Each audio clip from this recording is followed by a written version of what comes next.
If you want to know how to share Google Calendar tasks, you're in the right place.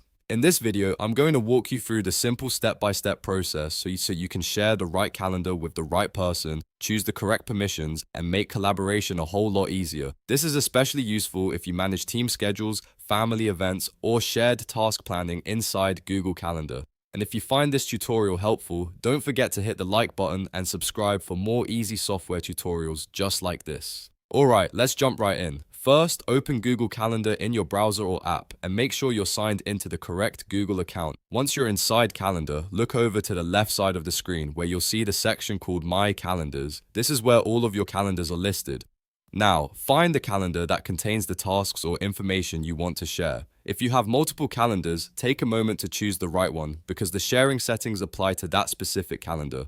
Next, click the three dots next to that calendar.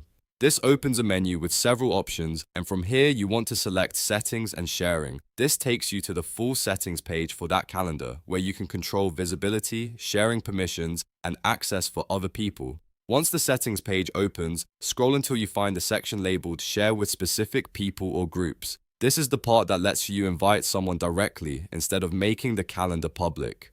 Click Add People and Groups. A box will appear where you can type the email address of the person you want to share with. Now enter the person's email address carefully. Make sure it's the correct address because Google Calendar will send the invitation to that email. After entering the email, choose the appropriate permission level. This is an important step because it controls what the other person can do.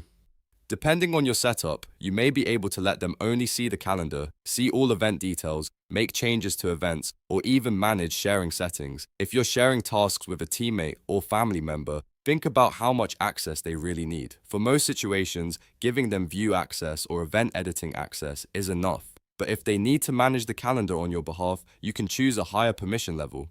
After you've selected the right permission, click Send. Google Calendar will then send an invitation to that person. Once they accept, they'll be able to access the calendar based on the permission you assigned. And that's it. You've successfully shared your Google Calendar tasks with another person. It only takes a few clicks once you know where to go, and it's a great way to stay organized and work together more efficiently. If this video helped you, please give it a like, subscribe to the channel, and turn on notifications so you don't miss the next tutorial. Thanks for watching, and I'll see you in the next one.